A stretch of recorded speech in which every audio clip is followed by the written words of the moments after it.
Welcome back, drivers of the dark highways. Tonight's story takes you down an endless stretch of Iowa, a place where the radios go silent and the snow glows too white, like something is watching beneath it. Before we hit the road, make sure to subscribe and like. It helps keep these haunted engines running. And tell us in the comments, where are you watching from tonight? Maybe your route crosses the same frozen mile. Buckle up, because once the static starts, it's already too late to turn back.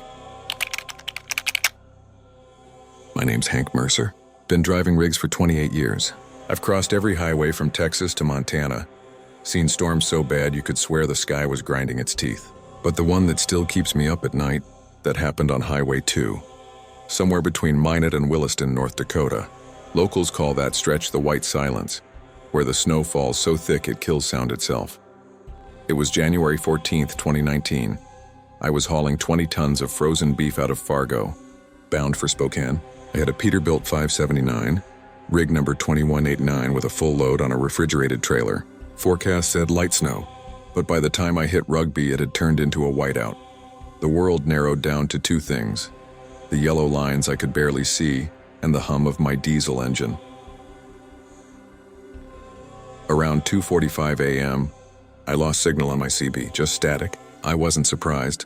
That far out, you're lucky if your radio does more than hiss. But then, right through that static, a voice slipped in. Coordinates: 48.299. I froze. The voice was calm, almost conversational. But what made my stomach twist was what it said next. "That's you, Hank. My name." Clear as day. I flicked my eyes to the GPS. The coordinates matched exactly where I was sitting, a few miles west of Towner, North Dakota. I tried to answer. "Breaker 19, who's this?" No response. Just that low electrical hum you get when the world feels charged, like before lightning hits. By 3:00, I was down to 20 miles an hour. The snow wasn't just falling, it was swirling, thick and ghost-like, clinging to my windshield. I could feel the steering wheel pulse against my palms like the truck itself was uneasy. When I finally saw the outline of an old rest pull-off, I eased in.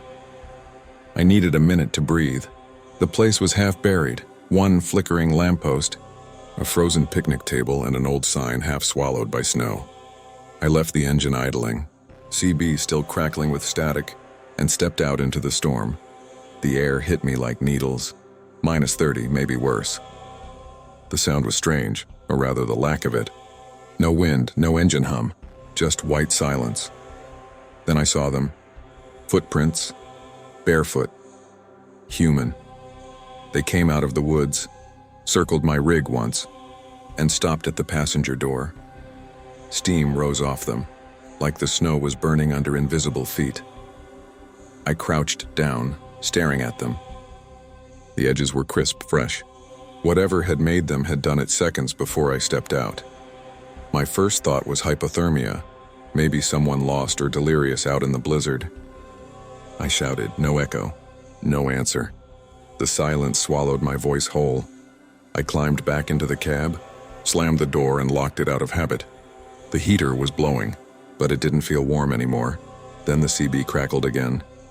"You shouldn't have stopped, Hank." My throat went dry. The voice was mine. Same tone, same gravel, same breath between words. I yanked the power cord from the unit. Dead silence. But the radio's backlight stayed on, faint blue glow pulsing. Once, twice, then fading out like a heartbeat. I sat there gripping the wheel, staring through the windshield at nothing but snow. I thought maybe I was losing it. Long hours, exhaustion, caffeine shakes. Happens to every driver at some point. But then something tapped on the passenger door. Not hard. Just two slow knocks. Knock, knock. I turned my head. The mirror caught movement. A dark shape standing just out of the light. Facing the cab. The glass began to frost from the inside. A thin pattern spreading across like spiderwebs. I grabbed my flashlight, swung it toward the window, but there was nothing there. Just snow swirling in the beam. I told myself it was wind. It had to be wind. Still, I pressed the door lock again, just to be sure. At 3:07 a.m., everything in the cab shut off. The lights, the engine, the dash. The silence came back, thicker, heavier than before. And then, from the speakers, The dash cam feed clicked on automatically. That wasn't supposed to happen. I looked at the small display on the center console. It was cycling through its footage, playing back the outside view from the last few minutes. Snow. Still snow. Then, movement. A figure, pale against the dark, walking barefoot across the road. The camera glitched, froze. Timestamp blinking 3:07:13 a.m. And in that frozen frame, just before the footage cut to black, the figure turned toward the camera. It was me. Same jacket, same hat, same face. But the eyes were white, colorless, reflecting the light like ice. The truck roared back to life on its own, engine howling, dashboard lights flaring red. I slammed it into gear and tore out of that pull-off. The trailer fishtailing behind me on the ice. Didn't stop until sunrise. When I hit the next way station near Williston, the officer there asked if I was okay. Said I looked pale as chalk. I told him I'd hit bad weather, nothing else, but before I left, he mentioned something odd. Said the highway cameras caught my rig pulling into that same rest stop twice, 15 minutes apart. I only remembered stopping once. A week later, I checked the dash cam footage again. Everything from 3:07 a.m. was corrupted. Just snow, flicker, then a whisper so low I had to turn the volume all the way up. Keep driving, Hank. We're not done. That was 6 years ago. I still drive, but I don't take northern routes anymore. Doesn't matter what company I'm with, I'll reroute. Claim weather. Anything to avoid Highway 2 past Towner. Every winter, around mid-January, I'll be driving somewhere down south and my CB will crackle with static. And for a split second, I'll hear it again, my own voice whispering coordinates. Last week, those coordinates were for my house. I still don't know what the white silence really is. A glitch in the world. A reflection that forgot where it belonged. Or maybe just the road whispering back after all those years of hearing my voice first. Either way, when you drive long enough, you learn one thing. The road remembers you. And sometimes it talks back. My name's Ray Holloway. Been on the road for close to 30 years now. Long enough to forget the birthdays I missed, but remember every mile marker from Chicago to the Dakotas. I'm not the type to tell ghost stories. Most of us drivers aren't. We're practical folks and we deal with engines, deadlines, and weather. But there's one night I can't shake. It was January 6th, 2021, middle of a brutal cold snap, the kind that makes the whole world feel like it's holding its breath. I was hauling electronics, flat screens, processors, out of Minneapolis bound for Seattle. Route took me up past Duluth, then west across the Iron Range. The run was supposed to be routine. But nothing about that night stayed routine for long. I was driving a 2016 Kenworth T680, dark blue, with just over 500,000 miles on her. Reliable girl. It was around 10:40 p.m., snow drifting sideways like smoke. I kept the heat low so the windows wouldn't fog, CB tuned to 19 for company. The highway was empty. No plows, no headlights behind me. Just that soft hum of rubber on packed ice. About 10 miles past Duluth, I saw an exit sign half buried in snow. The green paint was faded, letters peeled off. Didn't even catch the name, by just something starting with Birch something, maybe. Then I saw the headlights. They flickered once far down that ramp. Looked like another rig had pulled off and was idling in the storm. At first, I thought the poor guy had broken down. No sane driver parks in that kind of cold. I keyed the mic. Breaker 19, anyone stuck past exit 94? Got a visual on a parked semi. You good out there, brother? No response. Just the low hiss of CB static. I slowed a bit, peering through the snow. The truck down there was covered, buried almost to the grill. Snow packed over it like armor. Icicles hanging from the mirrors like claws. Its headlights burned weak and yellow through layers of frost. Something about it looked wrong. Like it had been sitting there a long time and someone just flipped the lights on. I grabbed the mic again. Dispatch. This is Holloway, Unit 1342. Got a possible abandoned semi at Birch Hollow exit, 10 miles west of Duluth. You picking up anyone in that zone? Static, then a click. Repeat, Ray. Birch Hollow. Yeah, just past 94. Looks like a stranded rig. Hold on. There was typing on the other end. Muffled voices. Then silence. Ray? The dispatcher said finally, slow and uncertain. There's no active unit on that exit. Birch Hollow's been closed since '98. Truck fire took out the bridge. You sure what you're seeing's current? I remember staring at that ramp, my knuckles whitening on the wheel.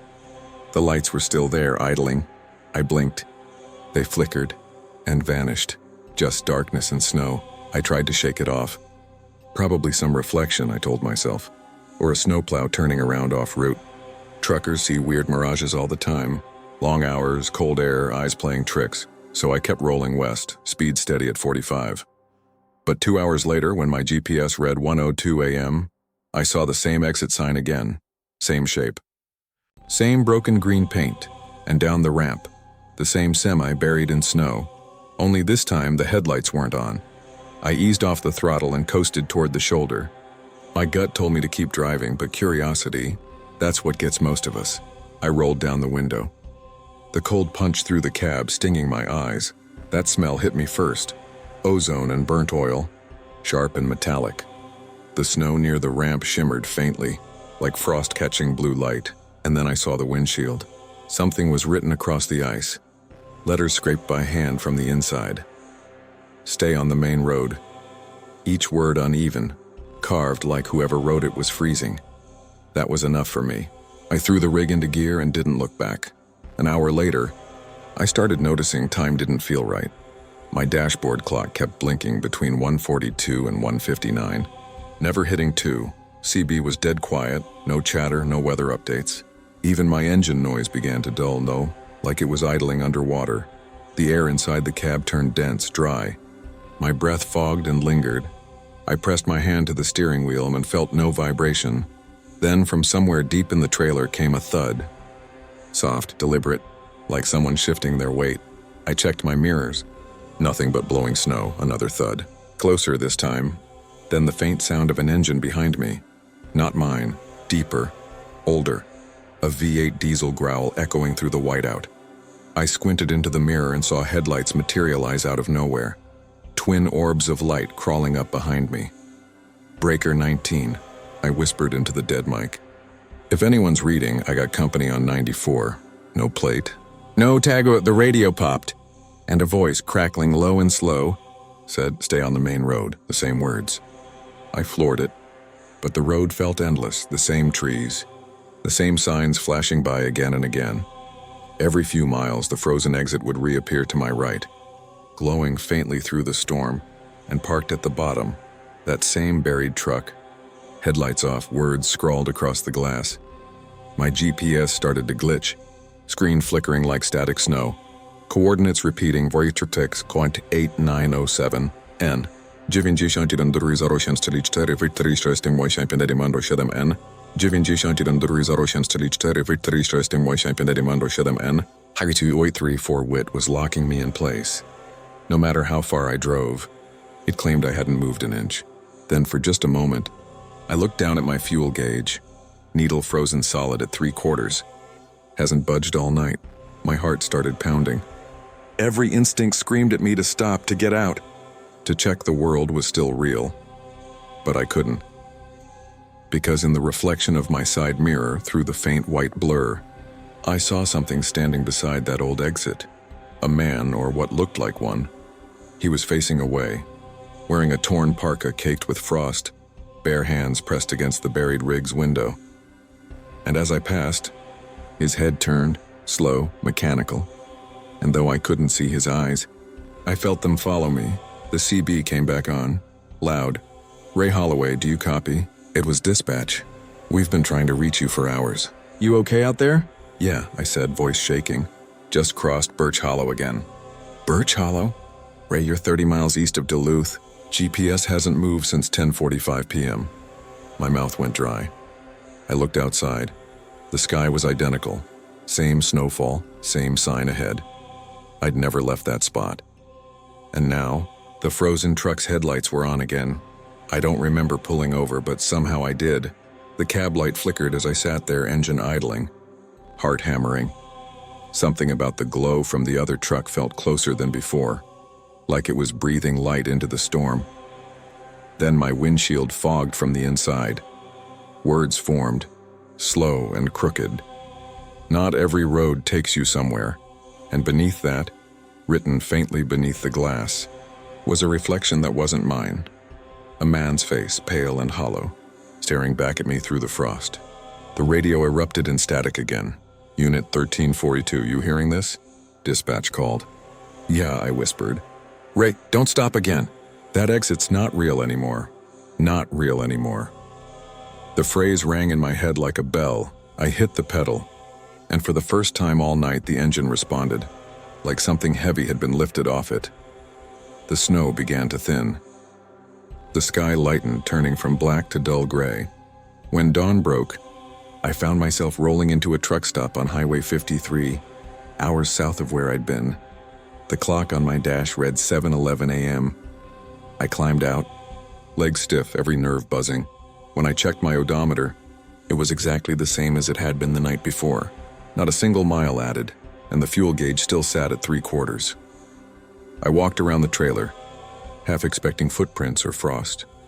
Nothing. Only the faint smell of burnt rubber and metal in the cold air. A few days later, at a diner in Fargo, I told another driver about what happened. Old guy, name of Mitch Talbot, used to run freight up that way back in the 90s. When I mentioned the Birch Hollow exit, his face went pale. That fire, he said. January 98. Driver fell asleep on the ramp. Rig jackknifed, tanker burst. Whole thing burned to steel. They say you can still smell the oil when the wind shifts. He looked at me, eyes tired. You saw his truck, didn't you? I didn't answer. He sipped his coffee and muttered, They say he never left the road. Tries to warn the ones who might make his same mistake. That was 4 winters ago. I don't drive north anymore. If the route even skirts Duluth, I turn it down. Sometimes, late at night when the CB's quiet, I'll hear faint static break through the hum. And a voice, distant but clear, whispering, Stay on the main road. Every time it happens, I glance at my fuel gauge and for just a second, it doesn't move. Some exits don't lead anywhere you can come back from. Some roads loop until they remember you shouldn't be there. And me? I'm still not sure which one I took that night.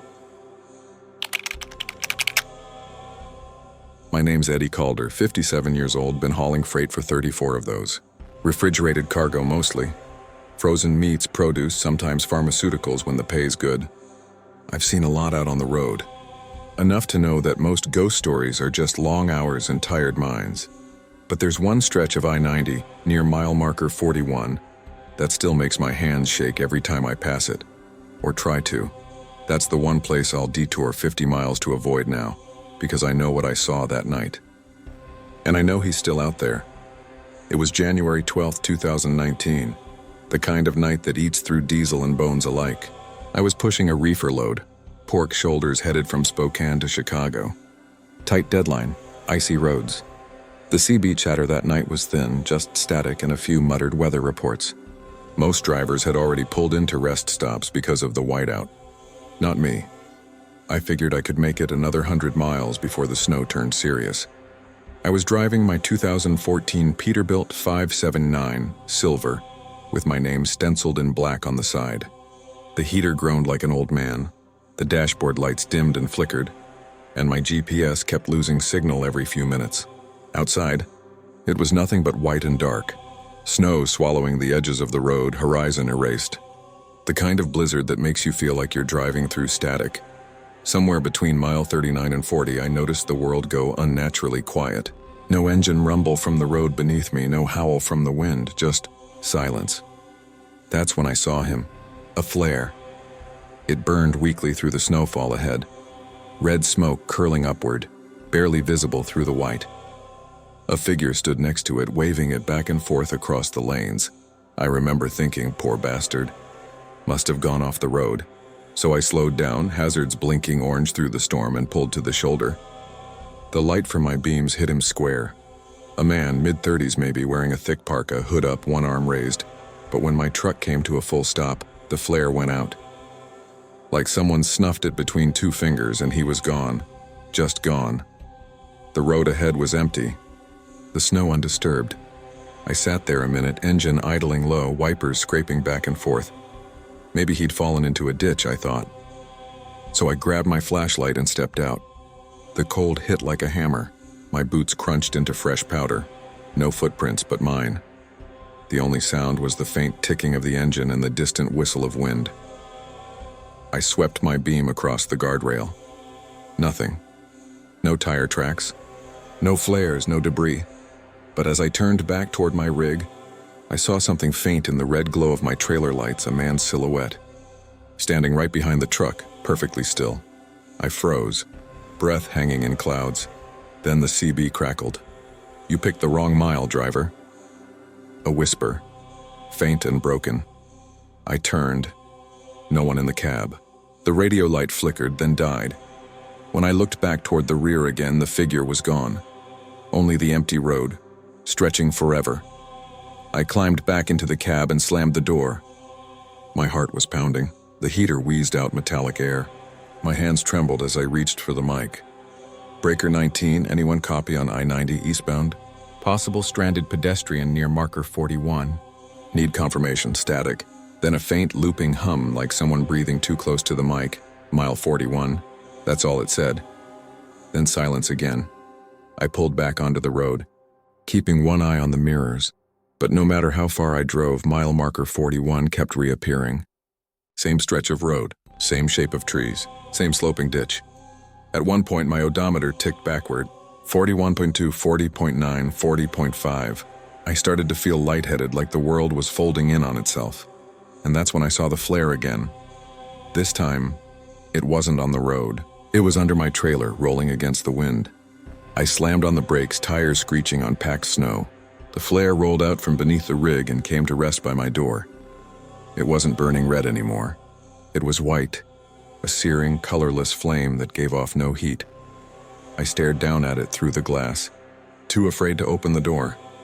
Then in my side mirror, I saw him again, standing in the glow of my trailer lights, face pale as the snow, eyes pitch black like two holes drilled into frost. He didn't move, didn't blink, just stared.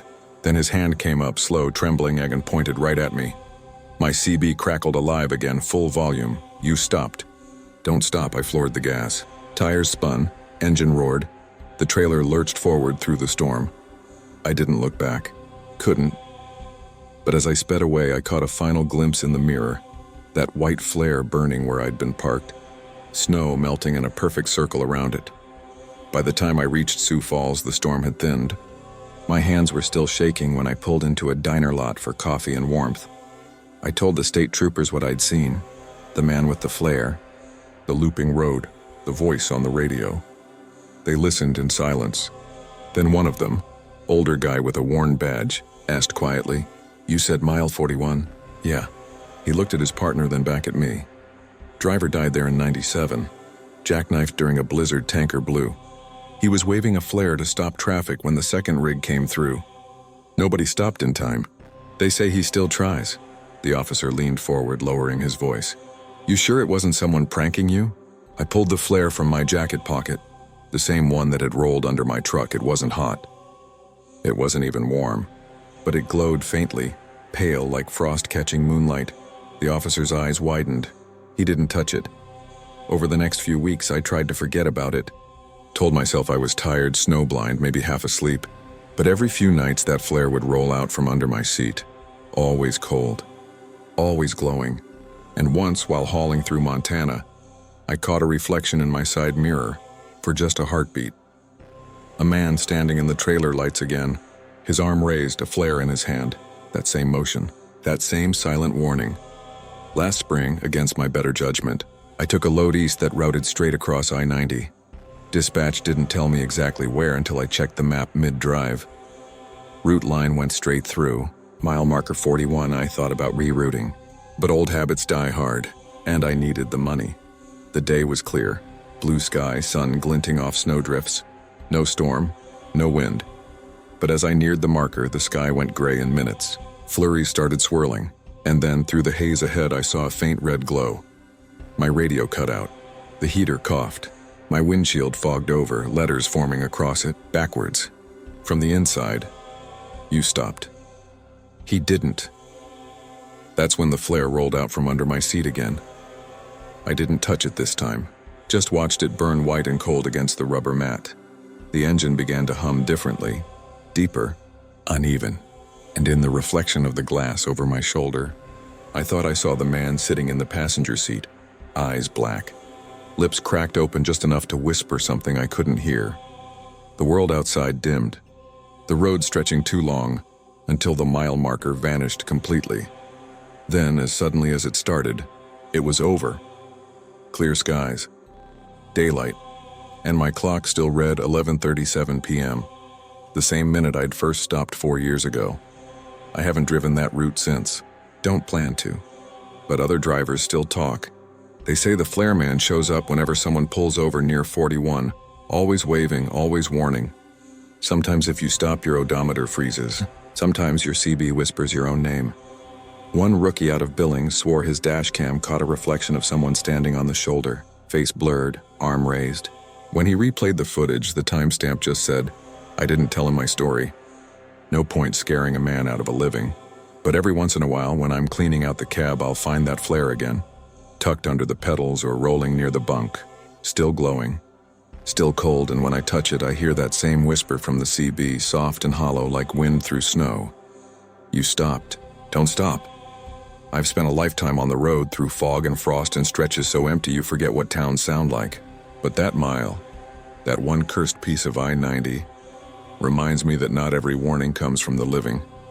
Some are still out there, frozen between minutes, waving their last light through the blizzard, hoping someone finally listens. I still drive nights sometimes, but if I ever see a flare again, red or white, I'll keep rolling.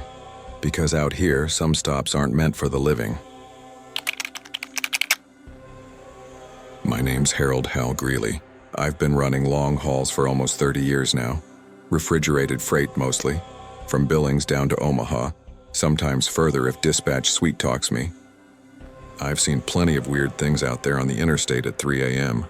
But what happened off mile 188? That one still keeps me up sometimes.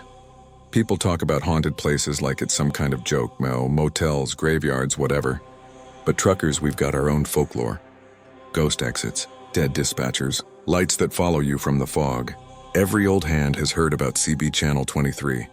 They say if you tune into it after midnight, you'll pick up things that shouldn't be there. Truckers that died on the road, lost convoys still calling for fuel, voices that sound human till they start saying your name. I never believed that stuff, not until that night.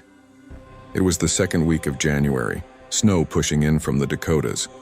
I was hauling frozen poultry from Minot down to Kansas City, trying to beat the storm.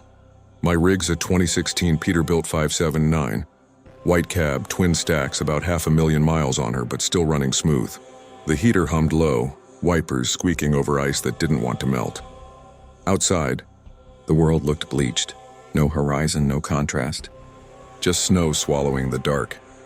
By the time I crossed into South Dakota, I was running low on caffeine and patience. The CB was dead silent except for the occasional hiss of static. I flipped through the channels, half hoping for chatter, half just trying to stay awake. That's when I stopped on Channel 23.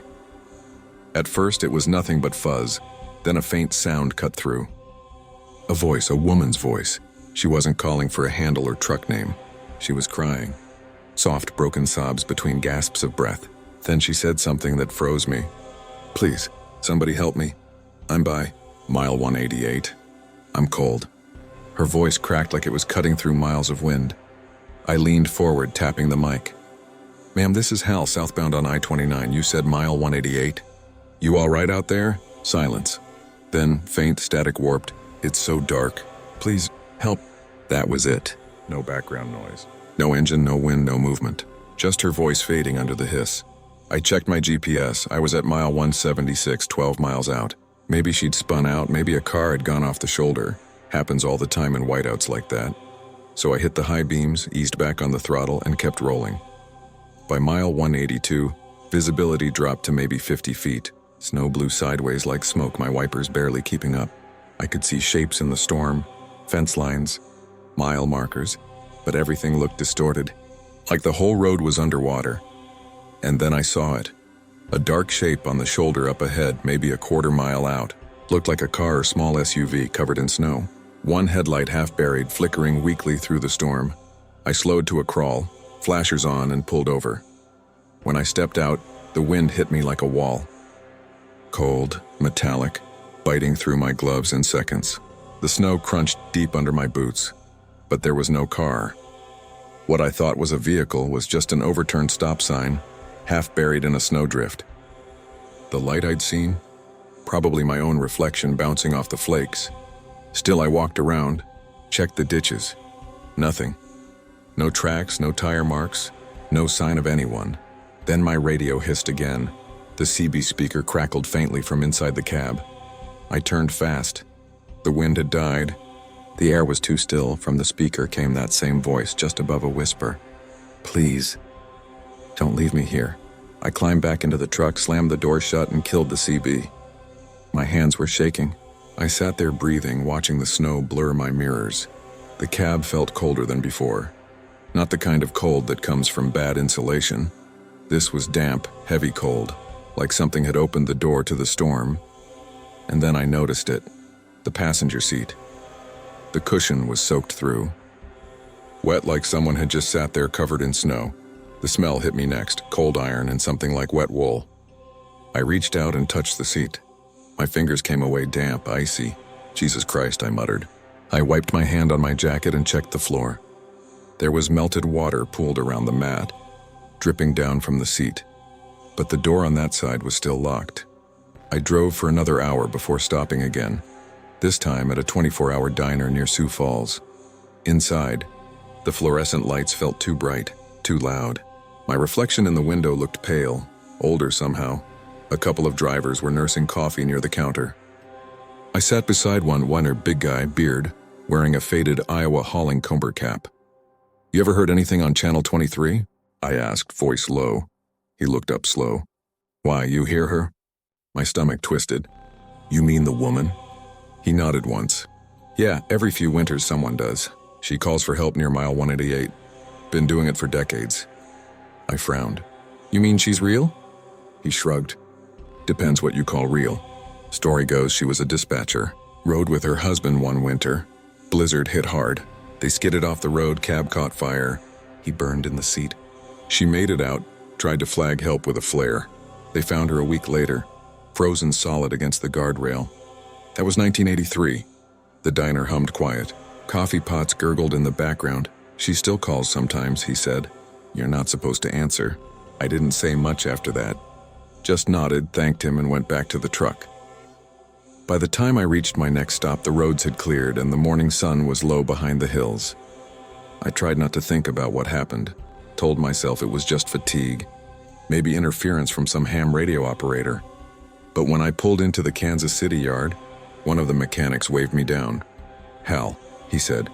You spring a leak or something? Passenger side soaked. I climbed down and followed him around. The entire door seam on the right side was rimmed with frost inside and out, like moisture had been pressed there from within. That night, I cleaned the cab top to bottom, replaced the seat cover, scrubbed the floor mat. Everything looked fine again, dry, normal. But when I reached for my CB mic the next morning, it was wet, not dripping, just damp.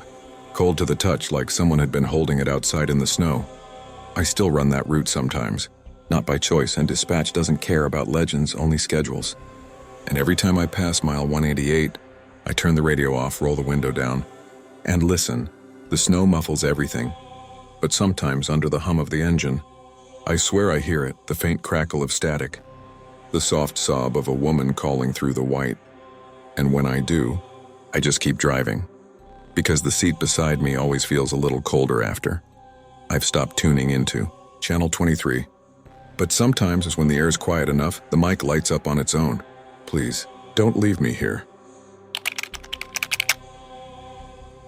My name's Ray Hollander, 32 years behind the wheel, hauling freight coast to coast. You stay on the road that long, you start to think you've seen it all. The late-night wrecks, the wildlife, the weird stuff that CB chatter turns into legend. But the night of the 2015 Nebraska blizzard, I learned there are some convoys you don't follow. I was running a load of industrial valves out of Cheyenne bound for Des Moines. My rig, a blue Freightliner Cascadia, had been my second home for a decade. She was old but loyal, like a steel ghost with her own heartbeat. The forecast wasn't good. I remember the radio man saying whiteout conditions across I-80. Dispatch told me to pull over and wait it out. but I figured I could make Grand Island before the storm turned mean. The sky that evening looked strange, that heavy, colorless gray that eats up the light. Snow drifted in waves across the asphalt, the kind that blinds you when your high beams catch it just wrong. By the time I hit mile marker 274, the wind was screaming. No other traffic, no taillights. Just me, the hum of the engine, and the faint, comforting hiss of my CB. Then through the snow haze, I saw amber lights. At first, I thought it was a wreck. But no. A convoy of trucks, maybe 5 or 6, rolling slow, hazard lights blinking in rhythm. Something about them calmed me. There's safety in company, even silent company. I settled in behind them, keeping a few 100 feet back, matching their pace through the whiteout. The first truck, on a dark Peterbilt, had its logo half faded, but I could just make out the name Henderson Freight Lines. Never heard of them, but plenty of small carriers come and go. They didn't talk on the radio, which was odd. Convoys usually chatter about conditions, fuel, exits, but these guys nothing.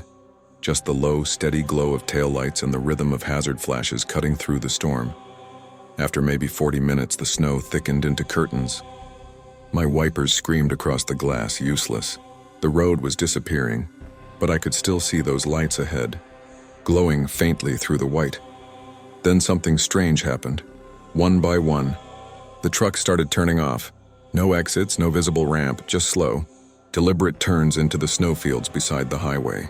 The first rig drifted right, hazard still blinking, then faded like it was swallowed whole by the storm. Then the second, then the third. By the fourth one, I slowed down, leaned forward, eyes straining through the snow. "Where the hell are you guys going?" I muttered into the mic. "Road straight for another 20 miles. Static answered me. A low broken hiss moans, but under it I could swear I heard engines idling, deep and layered, like the sound was coming from far beneath the road. The fifth truck turned next. Only one remained ahead, that old Peterbilt with the Henderson logo. Its hazards blinked once more. Then it veered right and vanished into the storm. I stopped. The snow fell heavy, muting every sound except my idling engine. My headlights caught nothing but white. No tire tracks, no ramps, no brake lights. It was like they'd never been there. I sat there for a long minute, engine rumbling, trying to rationalize it. Maybe I'd lost the road. Maybe they'd taken a service path. But the GPS showed nothing, just the highway line and my dot blinking alone. That's when the smell hit me. Faint but sharp, like burnt rubber and hot metal, cutting through the cab. My heater fan stuttered. The engine's idle dropped a note lower, and from the CB came a voice. "Breaker 19. You're running late, Ray." The voice was low, steady, crackling under static. I froze. I hadn't given my name over the air all night. "Who is this?" I said. Silence, then a burst of white noise. Then through it, "Follow the lights." Every hair on my arm stood up. I looked out again, and there they were. The hazards. 6 blinking pairs of amber lights lined up across the snowfield to my right, perfectly still. I killed the CB, slammed the truck into gear, and gunned it. The tires spun before catching, and I stayed in the center lane all the way to Grand Island, eyes locked forward. I didn't dare look in the mirrors. When I pulled into town, it was near dawn. The storm had died, leaving everything coated in white silence. I parked outside a small diner where a county deputy was getting coffee.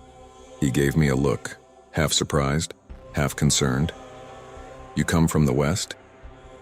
He asked. "Yeah," I said. "I-80. Was rough, but I followed a convoy most of the way." He frowned. "Convoy? That road's been closed since yesterday." "You sure you weren't seeing reflections?" "I saw their plates," I told him. "Henderson Freight Lines, number 871903. One was a Kenworth with a black trailer." The deputy's face went pale. He leaned against the counter. "You sure about those numbers?" "Yeah, why?" He took a long sip of his coffee, staring out the frosted window. "Henderson Freight shut down in 2004. Those rigs burned out in a pileup right near mile 274. Whiteout hit. 6 trucks jackknifed and caught fire. They never made it to Grand Island. I just stood there. The smell of burnt coffee and grease mixed with something metallic in my nose, like exhaust and cold air. The deputy looked at me again. "You said they were ahead of you?" "Yeah." "Well," he said quietly, "then you were on their road." "Not yours." I didn't say much else. I grabbed a coffee, tried to get some warmth back in my hands. Outside, my truck sat still, faint frost curling along the mirrors. When I climbed in, I noticed something odd. 6 perfect handprints on the inside of the passenger window, each one smudged with a film of soot. I wiped them away, started the engine, and rolled out as the sun broke through the fog. The rest of the trip was quiet, too quiet. Not a single rig passed me the whole way to Des Moines, and every few minutes I thought I saw a faint amber blink in the distance ahead. Not constant, just one flash, like a signal from somewhere I couldn't reach. That was 10 years ago. I still take that route sometimes, but I never drive it in snow anymore. I stick to the daylight, keep my CB off when the sky goes white, because sometimes, when the wind hits just right, I swear I can hear it. The low hum of diesel engines moving through the static. And if I glance in my mirror, I'll see it again. A convoy rolling slow in the snow behind me, hazard lights flickering, waiting for me to follow. Some roads never let go of what they take. My name's Roy Baxter, 48 years on the road, most of them hauling refrigerated freight across the Midwest. You spend that much time behind a wheel, you start seeing things. Not the supernatural kind, just the way fog bends headlights or how snow can trick your eyes into thinking a fence post's a man. That's what I used to tell the rookies anyway. But what happened on Route 83 the night of the 2015 whiteout wasn't a trick. I've been trying to rationalize it for 10 years and I still come up short. It was January, bitter cold. I was hauling a load of frozen poultry from Sioux City down toward North Platte, a straight shot under normal weather. I'd already been fighting sleet for hours when dispatch came over the radio. Road conditions worsening near Thedford. You might want to park it for the night, Roy. I told them I'd try to make another 40 miles. My fuel gauge was dipping below a quarter tank and I hadn't seen a station in hours. The snow came down thick, not flakes but sheets, like the whole sky had decided to fall at once. Visibility maybe 20 feet ahead. The world went quiet, muffled by snow. No traffic, no taillights, just my own rig, groaning through the wind. Then out of nowhere, light, not headlights, not exactly. More like a dim yellow glow bleeding through the blizzard. A gas station just off the right shoulder, old-fashioned wooden sign swinging in the wind. The kind of place you'd expect to see in the 1950s. The sign read, Harlan's Fuel and Service, hand-painted, letters half-faded. I slowed down, tires crunching through snow that hadn't been plowed in a long time. The pumps were the manual kind with glass globes on top. No digital readouts, no lights besides the flicker from inside the small office. There was a man standing there, an attendant, thin, tall, wearing a long brown coat and a black beanie. No gloves. Steam rolled off my engine, but he didn't seem to mind the cold. He smiled when I pulled up. "You're running late," he said. The way he said it, calm, matter of fact, made me freeze. Like he'd been expecting me. "Yeah," I said, forcing a laugh. "Guess I am." He nodded and started filling the tank. The nozzle clicked softly, the sound oddly comforting after the roar of the storm. I noticed something strange then. The smell. Not diesel, not quite. More like ozone, sharp and metallic. It cut through the cold like lightning before a storm. "How much I owe you?" I asked when he was done. "You're good," he said, wiping his hands on a rag. "Get some rest." "Long way ahead. You sure?" "I got cash." He shook his head slowly. "No charge tonight." His smile didn't reach his eyes. I parked beside the office to stretch my legs, figuring I might grab a cup of coffee. The windows were fogged, light glowing amber inside. But when I stepped in, the air was still like a photo. Old calendars on the wall, pages yellowed. Shelves with motor oil brands I hadn't seen in decades. A transistor radio on the counter, playing faint static. No one inside. I turned around and then the man was gone. I called out, "Hey!" I didn't mean to walk in, but the wind outside swallowed my voice. When I stepped back out, something had changed. The snow had stopped. The whole world had gone silent again. The station looked smaller somehow, the glow fading like an ember losing heat. I climbed back in the cab and checked my mirrors. The building flickered once, then vanished into the white. Just gone. I drove on, heart pounding, telling myself it was exhaustion. Maybe I dozed off for a second. Maybe I'd imagined it, except my fuel gauge read full. Next morning, I rolled into North Platte around dawn. The snowplows had cleared most of the highway and I was dead on my feet. I stopped at a diner off the main road, ordered coffee, and mentioned the storm to the waitress. "You must have come through hell last night," she said. "Route 83 was closed near Thetford. Whiteout shut it down since noon yesterday. I nearly spilled my cup. That can't be." I drove straight through, even fueled up at some old place. Harlan's, I think. Her expression changed. She looked at the cook behind the counter. "Harlan's?" she repeated. "Honey, that station burned down in '92. Lightning strike. Killed the owner." She showed me an old clipping on the wall, a faded newspaper article about a fire at Harlan's Fuel and Service, lightning storm, no survivors. The picture, that was him, the man in the brown coat. I rushed back out to my truck, snow crunching under my boots. My gloves were shaking as I checked the tank.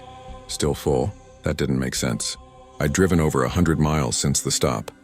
The metal of the tank felt cold, colder than the air, like it was draining the heat from my palm. The smell of ozone hung faintly around it, even though the sky was clear now. I got back in the cab, started the engine, and listened. The familiar hum rolled through the steering wheel, steady as ever. Then from the CB radio came a faint voice under the static. "You're running late." I froze. It was the same tone, the same voice. The line went dead, and not even a hiss. Just silence. I told no one for years. You don't last long in this line of work if people think you've lost it. But a few months later, I was on the same route again. Clear night this time. Out of habit, I glanced at the fuel gauge, 3/4 full. Enough to keep rolling. Then I noticed the smell again. That same metallic tang. I looked out at the horizon, empty stretch of snow and starlight, and for half a second I swear I saw it. The faint glow of that wooden sign swaying in the wind. Harlan's Fuel and Service, but when I blinked, it was gone. I've thought about it a lot since then. Some folks say there are thin places on these roads, spots where time folds, where old memories keep playing like broken tapes. Maybe that's what I drove through, or maybe Harlan just never stopped doing his job.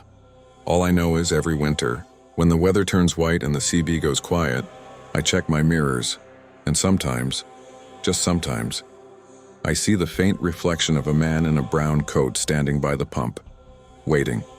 "You're running late." My name's Earl Maddox. Been driving 18-wheelers for close to 30 years now, long enough to know that the highway has a heartbeat of its own. You learn its rhythm, you learn when to listen, and when to ignore it. But that night in Montana during the winter of 2017, the road didn't feel alive. It felt dead. It was January, a few days past New Year's. I'd left Billings just after sunset, hauling refrigerated produce toward Helena. The forecast called for light flurries, nothing serious. But by midnight, the snow was coming down thick, the kind that sticks to your windshield no matter how fast your wipers go. My CB was quiet. Too quiet. Usually, even in bad weather, there's chatter from other rigs, weather updates, truck stop gossip. That night, only the sound of static. Around 2 a.m., I was on a long, empty stretch between Lavina and Martinsdale when my phone rang. Now, dispatch never calls that late unless something's wrong. The screen showed the usual ID. "Dispatch HQ, Billings," I answered. "Maddox here." There was a pause, longer than it should have been. Then a voice said, "Earl, take the north route tonight. Trust me." The voice was familiar, sounded like Greg, my night dispatcher, but it had this weird undertone, like I was hearing it through a freezer door. Slow, muffled, breath frosting the mic. "North route?" I said, "You mean 294? "Yeah," the voice replied. "It'll save you time. Don't worry about the snow. You'll be fine." I didn't think twice. Greg had rerouted me plenty of times before. I hung up, signaled right, and took the north exit. That was my first mistake. The snow thickened. My headlights turned into 2 white tunnels cutting through fog. No taillights ahead, no glow behind. I cranked up the defroster, but the windshield was icing over faster than it could melt. Then I noticed something strange. No mile markers. Every few miles I'd pass a post, but they were blank. Just poles buried halfway in snow. No numbers, no signs. After about 20 minutes, the road narrowed into a single lane. I figured I'd missed a turn somewhere. Checked my GPS, no signal. The screen just pulsed with a faint blue dot that didn't move. Then faintly through the static on the CB, I heard it. "Earl." It was the same voice, Greg's, but this time it was barely audible, like he was whispering through wind. "Where are you?" I asked. No response. Just breathing, slow, wet, rhythmic, like someone exhaling through frost. I killed the CB. The silence that followed was heavier than the snow itself. Around 2:40 a.m., the road ended. Not with a curve or an intersection, just ended. My headlights washed over a wooden fence half buried in snow. Behind it, rows of crooked stones. A cemetery, no tire tracks, no footprints. Nothing but white silence. I pulled the brake and sat there for a minute, engine idling. My breath fogged up the cab. I kept telling myself there had to be some mistake. Maybe a county detour that led into old farmland. But the longer I looked, the more wrong it felt. The snow wasn't falling right. It drifted upward like dust caught in reverse. And somewhere under the engine's hum I could hear a faint crackle, like radio static, but softer. Then out of the corner of my eye, I saw movement, something pale standing between the headstones. It wasn't walking. It was flickering like the frame rate of a bad film reel. There 1 second, gone the next. My fingers went numb on the wheel. Then my CB radio clicked on by itself. "You made it." Same voice. Greg's, only now it sounded wrong, slower, hollow. "Greg," I said, throat dry. "You there?" "You made it," the voice repeated, this time layered with a faint echo. "We've been waiting." I slammed the power switch off. Static still hissed through the speaker, even without power. The pale shape between the graves began to move closer. Slow, deliberate steps, though its feet didn't touch the snow. I threw the truck into reverse, tires spinning in the slush, and floored it back down the road I'd come from. For 5 straight minutes, all I could hear was the engine roaring and my own breathing. The road blurred past, same blank poles, same endless white. Then my phone rang again. Same caller ID, dispatch HQ, Billings. Against every instinct, I answered. "Earl." It wasn't Greg, it wasn't human. The voice was drawn out, distorted like air moving through a frozen pipe. "Wrong road," it whispered. "This road's not for the living." I hurled the phone onto the passenger seat. The line didn't cut. The voice kept going. A faint chorus now, overlapping murmurs, each one exhaling frost. When I finally saw an intersection again, I didn't care which way I turned. I took it. The snow broke, the wind cleared, and for the first time in an hour, I saw real headlights approaching. 2 other rigs. Real drivers, the CB crackled suddenly and clear as day this time. "Breaker 9, you all right there, buddy? You're coming off a closed road. Ain't been plowed since the 90s, I almost laughed from relief. Copy that. Guess I took a wrong turn. They told me to follow them back to Route 12. I did, and this time the snow stayed normal, the signs returned, and my GPS came back online. I reached Helena by sunrise.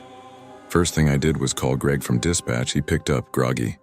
"Earl, everything all right?" "Yeah, you called me last night and told me to take the north route." Silence. "I didn't call you," he said finally.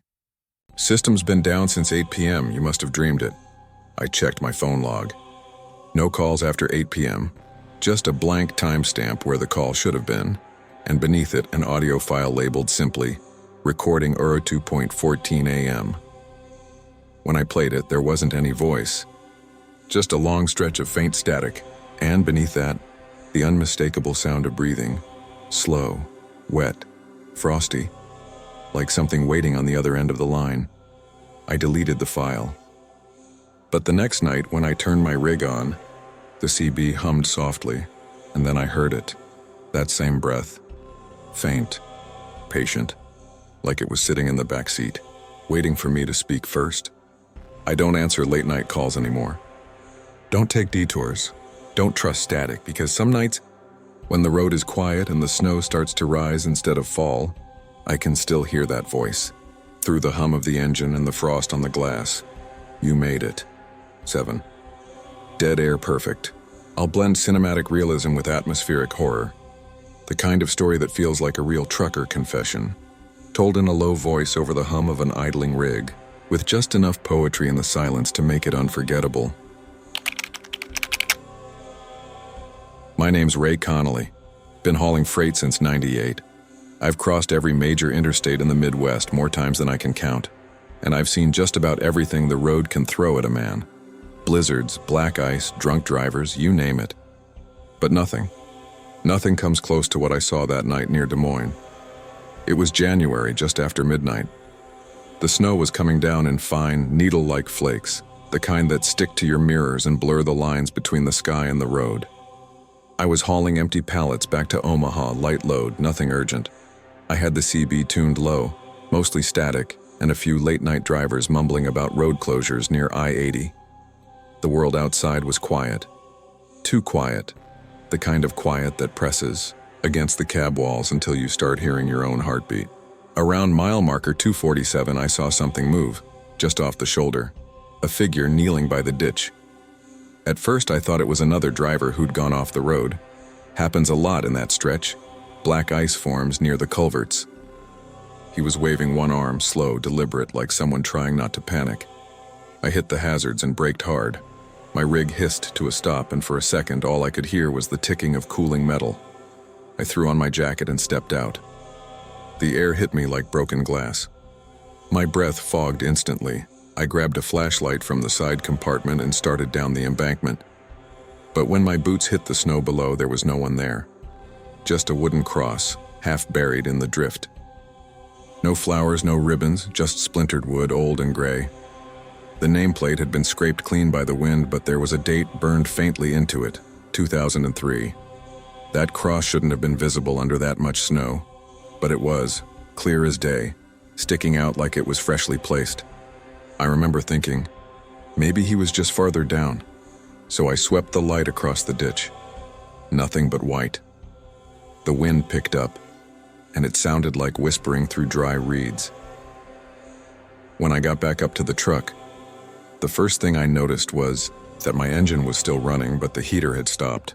The air inside was freezing, and every surface was slick with condensation. My windshield was fogged from the inside, like someone had been breathing hard in there while I was gone. Then I saw it. A handprint pressed dead center on the glass, not smeared, not partial. A perfect palm and 5 fingers, like whoever it belonged to had been standing inside my cab, looking out. I just stood there, staring. My flashlight flickered once, twice, then died. I climbed in and sat behind the wheel, trying to shake the feeling. Told myself it was nothing. Maybe my glove, maybe the heat difference causing patterns. But deep down I knew. My hands were dry, the shape didn't match. I turned the defroster knob. Nothing. Just a dull hum. The air smelled strange, like burnt rubber and ozone. The kind of smell you get right before lightning strikes. I started driving again, trying to get some heat going. But the more I drove, the colder it got. The digital thermometer on the dash kept dropping, even though I was heading west. -10, -15, -20. The fog outside thickened, until I couldn't tell where the sky ended and the ground began. The CB crackled softly, voices phasing in and out. That's when I heard it. A voice, faint, distorted by static. Need. Help. I froze. I grabbed the mic and said, "Breaker 19, you got a copy? Who's on?" No reply, just static, and then, in the ditch, it was the same voice. Slow, male, weak, like someone speaking through water. I slammed the CB off. My stomach twisted. I knew that voice wasn't coming from a living man. Something brushed the back of my neck. Just a shift of air, maybe, but it felt deliberate. Cold fingers grazing the skin right under my hairline. I gripped the steering wheel, staring straight ahead. My headlights cut through the fog like dull knives, and for a split second, I saw movement in the beam. A figure running along the shoulder, the same man from before. Head down, arms flailing, vanishing into the dark. Then the radio flicked back on by itself. Same frequency, same voice. "Don't leave me." My dash lights dimmed. The truck's RPM gauge started twitching like something was pulling power from the battery. I tried to floor it, but the engine sputtered, coughing, choking. And then out of nowhere, the fog cleared. The road was empty. The world silent again. My heater kicked back on like nothing had happened. Warm air blasted from the vents. I pulled into a rest stop a few miles later and just sat there staring at the steering wheel. My hands wouldn't stop shaking. When I stepped out, I noticed something else. On the passenger door near the handle, 5 long streaks running down the paint. Not scratches, not dirt. They looked like frozen tears, clear ice that hadn't melted even though the air had warmed. I wiped them off. The moment I touched them, the CB hissed behind me. I turned slowly. Thank you for stopping. I didn't sleep that night, didn't tell dispatch, didn't even finish the haul. I parked in a lot outside Ames and waited for sunrise. When daylight came, I went back to the spot, mile marker 247. The cross was gone, no footprints, no sign of anything. But there was a new one. Fresh wood, fresh flowers. The name carved cleanly this time. Jacob H. Reese, 1976-2003. Below it, someone had written in marker, "He died waiting for help." I don't know if I believe in ghosts. I've spent my life trusting engines, maps, and asphalt, but I know what I saw. I know what I heard. And every time I drive that stretch of I-80 in winter, I keep the heater low and the windows cracked, just enough to hear the wind. Because sometimes when the fog settles just right, I still hear him. Don't leave me. My name's Alan Pike. Been driving rigs for 27 years. Long enough to know that most strange things on the road have a logical explanation. A trick of the light, fatigue, snow glare, bad radio reception. But what happened near Lake Winona, back in the winter of 2019? There's nothing logical about that.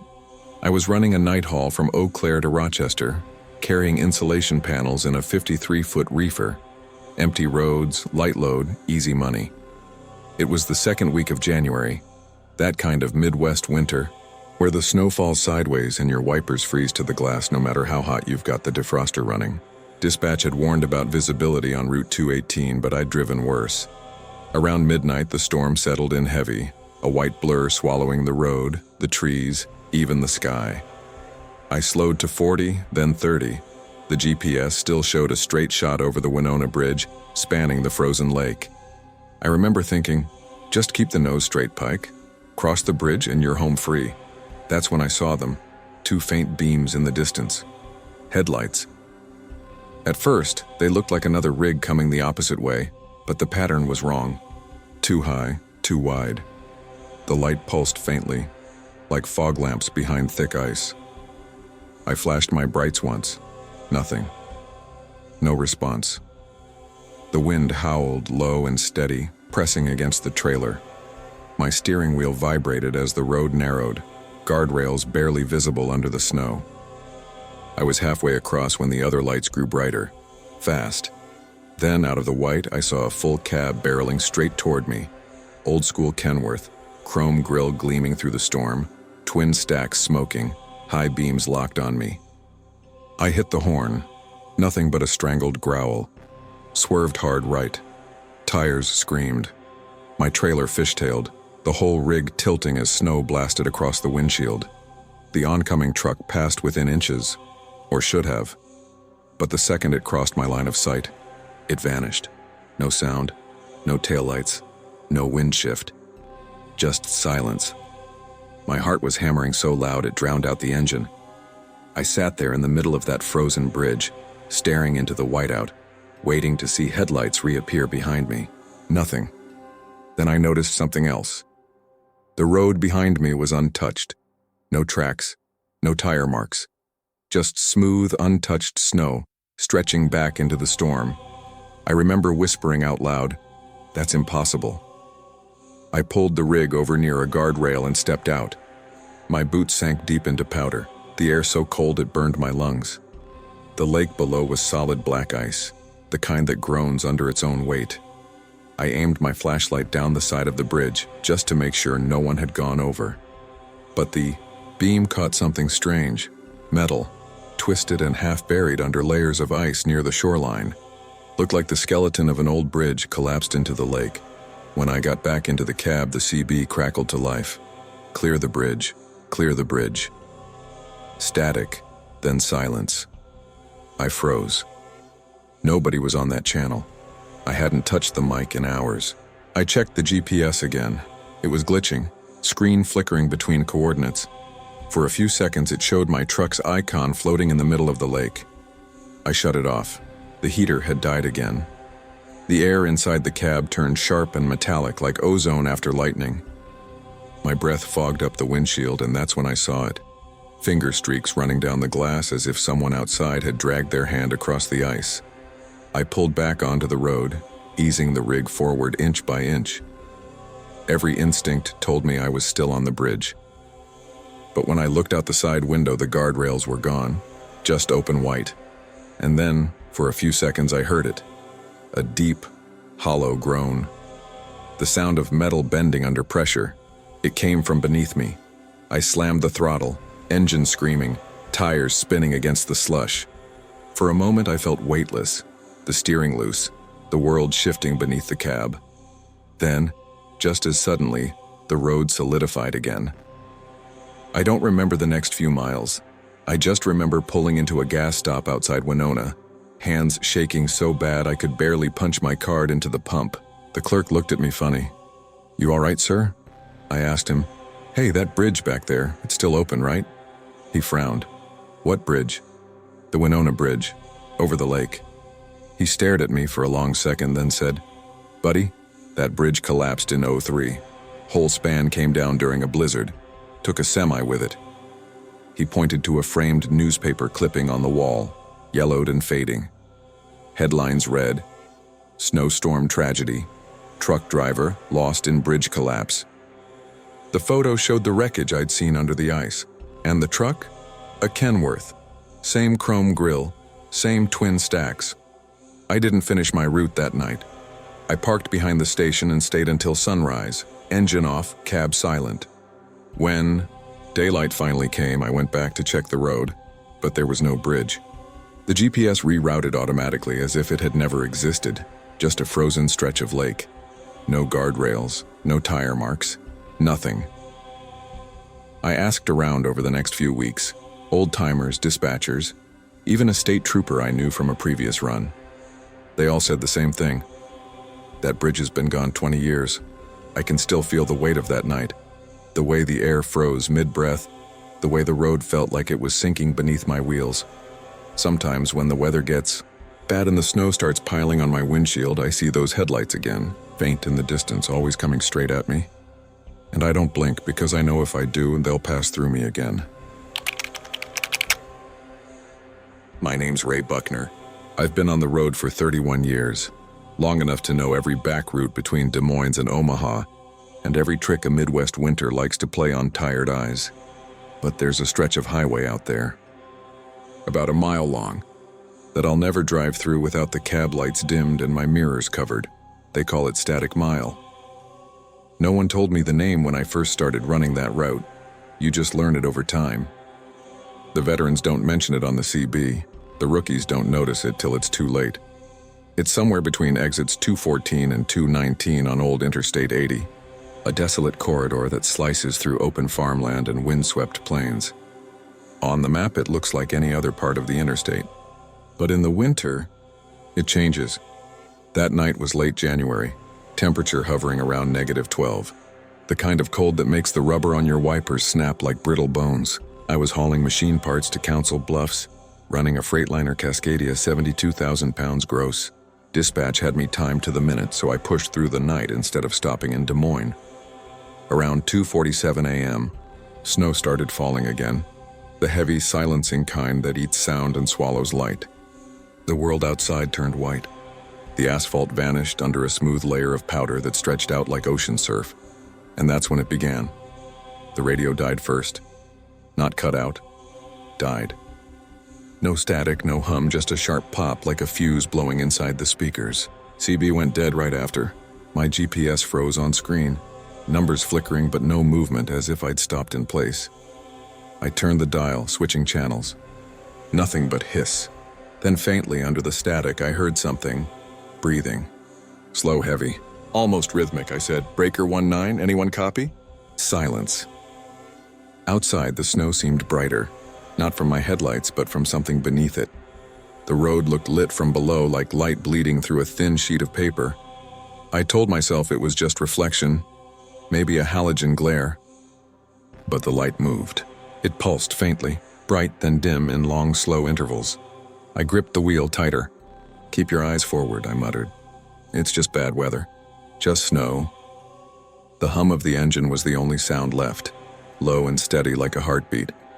About a mile in, I decided to pull over. My rear tires had been vibrating, and I didn't want to risk losing traction on an incline. I eased the truck onto the shoulder, or what I thought was the shoulder, and stepped out into the snow. Instant regret. The cold hit like a fist, and the air had that strange metallic tang like breathing in old pennies. The kind of cold that doesn't just sting your skin, it presses into your chest. The snow under my boots wasn't soft. It crunched like glass. I went around the side of the trailer, checked the treads, all fine. I crouched to knock ice off the brake line when the CB crackled alive behind me. "Keep driving." The voice was low, almost mechanical. Male, but not quite. I froze. "Don't look up." The words dragged through the static like someone whispering underwater. The hairs on the back of my neck rose. Naturally, stupidly, I looked up. At first, I thought it was snow drifting in the high beams. But snow doesn't move like that. Up in the blizzard haze above the glowing white air, I saw shapes. Dozens of them, circular, indistinct, moving in slow, deliberate circles above the road. They weren't planes, not drones, not anything mechanical. Their edges shimmered like heat distortion, no sound, no wind shift. Just those shapes suspended in the storm, circling above me like buzzards that never landed. And the light, that strange glow under the snow, began to pulse faster. Every time it brightened, the shapes above seemed to lower. My chest tightened. I stumbled backward toward the cab, boots slipping on the ice. The air had grown thicker somehow, dense, heavy, charged, like standing under a live power line. The breathing from the CB returned, louder now, closer, matching my heartbeat. I slammed the door shut, locked it, jammed the truck into drive, and floored it. For a few seconds, the truck didn't move. Tires spun, engine screamed, but it felt like the road had turned liquid under me. Then with a jolt, the traction caught and I shot forward, straight into the whiteout. I didn't look at the mirrors, not once. I just kept my eyes on that faint line where the snow met sky. After what felt like forever, the radio popped again, and everything came back. CB chatter, GPS signal. The glow outside faded, and just like that, the snow looked normal again. Gray, dead, silent. I glanced at the clock. 2:52 a.m. 5 minutes had passed, but my odometer hadn't moved. 0 miles covered. When I stopped at a diner outside Walnut, I tried to radio a buddy of mine, an old-timer named Ellis. Told him about the lights and the voice. He didn't laugh, he just went quiet. Then said, "You hit that stretch, didn't you?" I said, "What stretch?" He sighed. "Static Mile."